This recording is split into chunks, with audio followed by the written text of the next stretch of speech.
Assalamualaikum warahmatullahi wabarakatuh.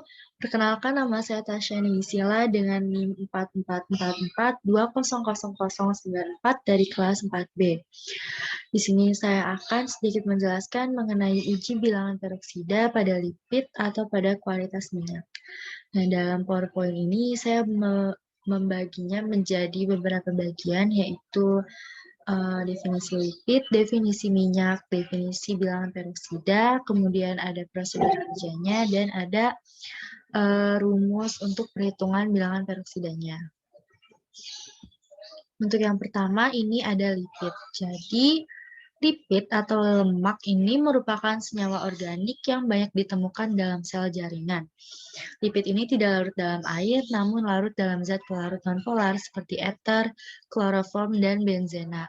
Lipid bersifat nonpolar atau hidrofolik.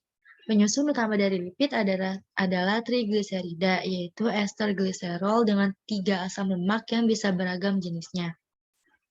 Lipid adalah suatu zat yang kaya akan energi dan berfungsi sebagai sumber energi yang utama untuk proses metabolisme tubuh.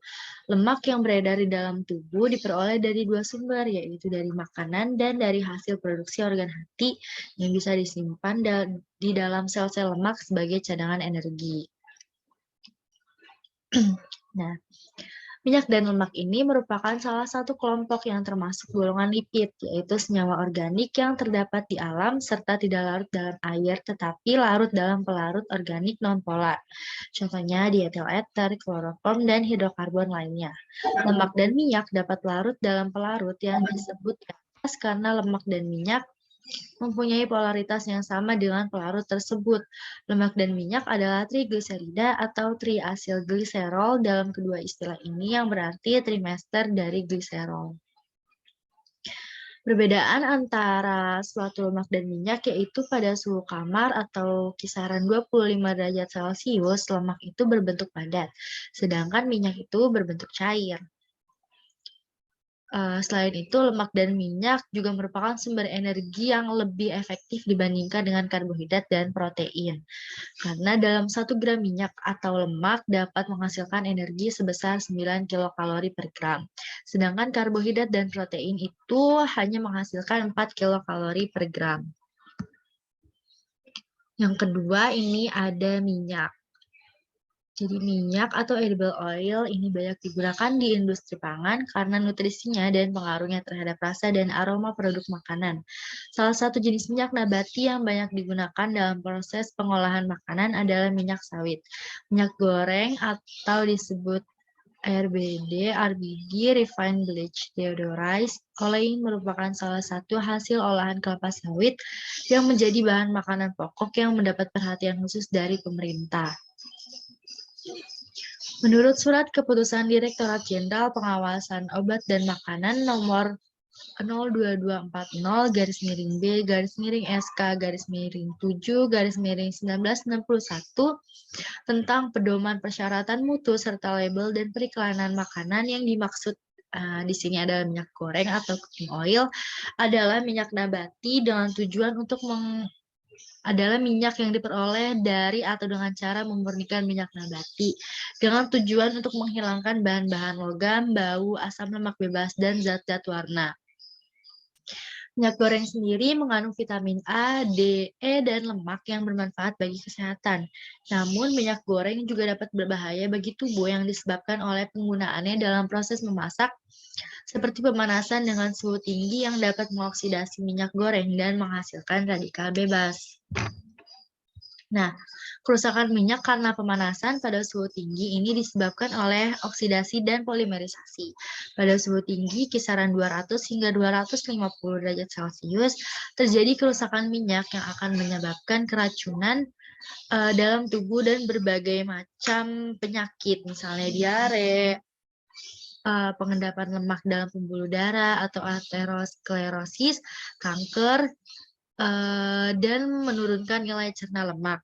Nah, selain menimbulkan bau tengik, radikal bebas juga dapat terbentuk akibat oksidasi yang mempunyai dampak merusak sel dan jaringan tubuh. Hal ini disebabkan karena radikal bebas bersifat sangat reaktif. Nah, pada setiap peningkatan suhu 10 derajat Celcius, laju kecepatan oksidasi juga akan meningkat 2 kali lipat. Kecepatan oksidasi lemak makin bertambah dengan kenaikan suhu dan makin berkurang pada suhu rendah. Untuk minyak yang digunakan dalam jangka waktu lama akan menimbulkan off flavor. Hal ini dikarenakan oleh terjadinya beberapa reaksi pada minyak selama proses pengolahan, seperti oksidasi, polimerisasi, hidrolisis, dan hidrolisis, sehingga mutu minyak akan menurun. Beberapa reaksi yang terjadi akan membentuk senyawa-senyawa volatil dan non-volatil yang akan mempengaruhi karakteristik sensori, fungsional, dan nutrisi dari minyak. Perusakan minyak akan mempengaruhi mutu dan nilai gizi bahan pangan yang digoreng.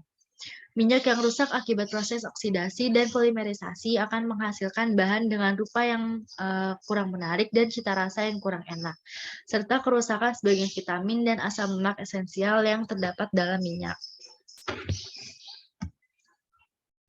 Nah, di sini ada karakteristik minyak. Jadi, karakteristik minyak ini terbagi menjadi dua, yaitu karakteristik fisik dan karakteristik kimia.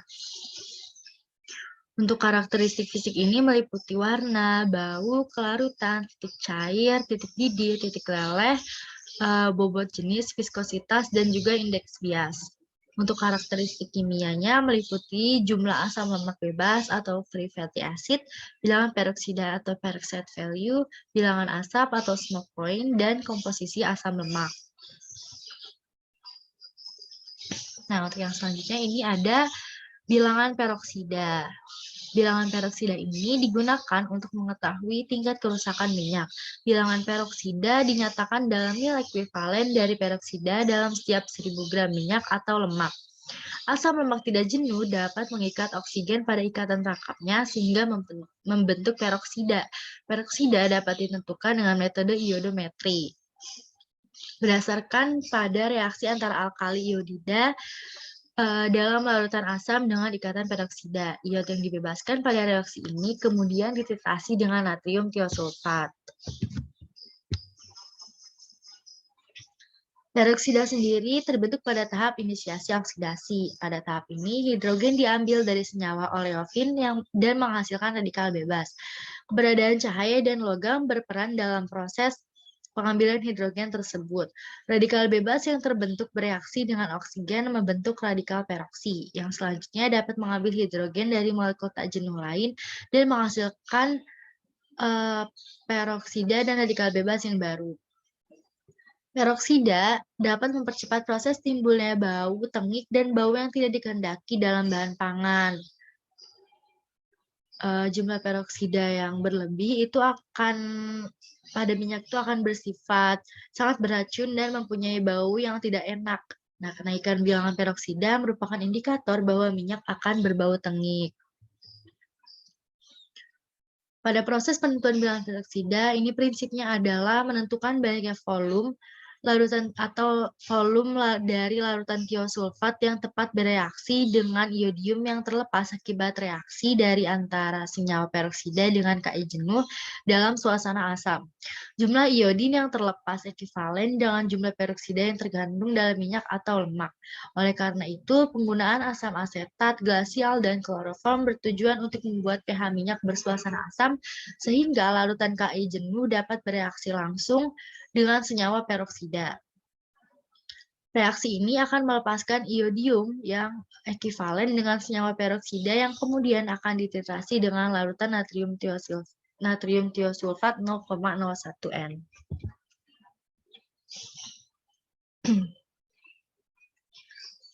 Selanjutnya, asam lemak bebas dihasilkan oleh proses hidrolisis dan oksidasi, biasanya bergabung dengan lemak netral. Asam lemak bebas merupakan indikator kesegaran suatu minyak. Kadar asam lemak bebas dapat dijadikan dasar untuk mengetahui umur minyak, kemurnian minyak, tingkat hidrolisis, serta menentukan kemungkinan terjadinya kesalahan proses pembuatan. Kadar asam lemak bebas adalah ukuran dari asam lemak yang terlepas dari ikatan ester. Penetapannya didasarkan atas asam lemak dominan yang terkandung dalam minyak. Lemak yang tengik akan menimbulkan rasa yang tidak enak. merusak zat-zat lain yang ada dalam makanan seperti karoten, vitamin A, dan vitamin E. Bahkan pada beberapa individu dapat menimbulkan keracunan ringan, kontrol tidak sempurna pada pusat syaraf, dan yang lebih parahnya lagi dapat menyebabkan kanker. Selanjutnya ada prosedur kerja. Untuk alat yang digunakan yaitu neraca analitik, Erlenmeyer, pipet tetes, dan serangkaian alat titrasi. Sedangkan bahan yang dibutuhkan yaitu RBD palm olein atau sampelnya CH3COOH atau asam asetat dengan kloroform yaitu 3:2, KI jenuh, Na2S2O3 atau natrium tiosulfat 0,01 N, amilum 1%, dan aquades.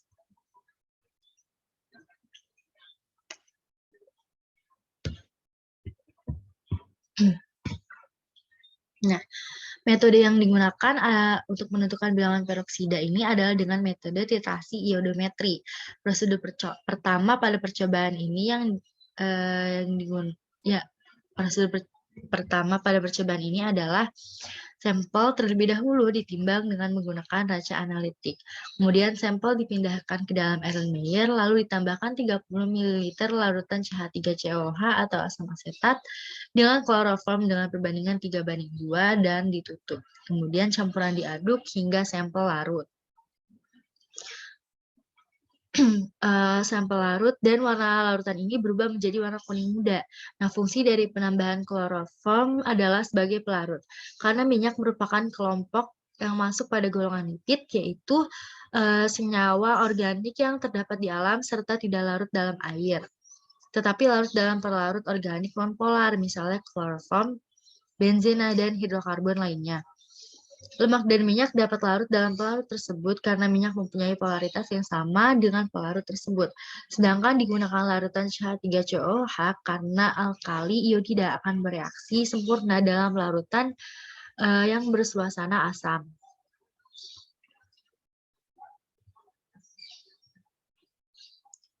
Selanjutnya, larutan KI jenuh 0,5 ml ditambahkan menggunakan pipet tetes lalu ditutup kembali. Kemudian larutan akan berubah menjadi warna kuning jernih. Nah, fungsi dari penambahan KI adalah untuk membebaskan iodin yang ditandai dengan terbentuknya warna kuning pada sampel. Langkah selanjutnya yaitu larutan didiamkan selama 1 menit, diaduk setidaknya 3 kali selama 1 menit, dan ditambahkan aquades 30 ml. Hal ini bertujuan agar larutan bisa bercampur merata. Sebelum melakukan titrasi dengan natrium tiosulfat, larutan ditambahkan amilum 1%. Nah, 1-2 tetes amilum 1% ditambahkan. Kemudian dititrasi dengan larutan natrium tiosulfat sampai larutan berwarna putih. Penambahan amilum 1% ini berfungsi sebagai indikator adanya I2. Selanjutnya, melakukan titrasi sampel sampai titik ekivalen, yaitu tepat pada saat warna biru hilang.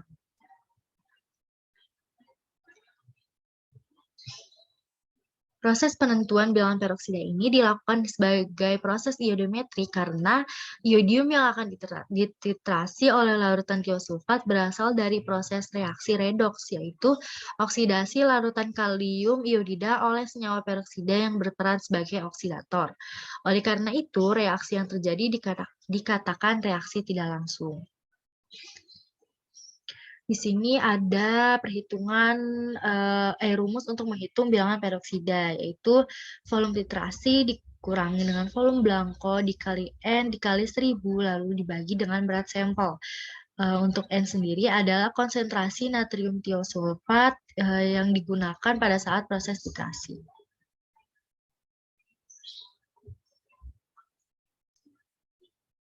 Yang terakhir, kesimpulannya adalah bilangan peroksida didefinisikan sebagai jumlah mil ekivalen peroksida dalam setiap 1000 gram atau 1 kg minyak atau lemak.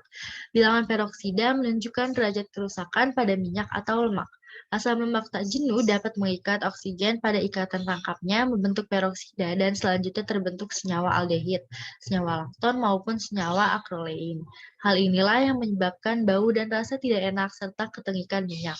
Semakin besar nilai bilangan peroksida, berarti semakin banyak peroksida yang terdapat pada sampel.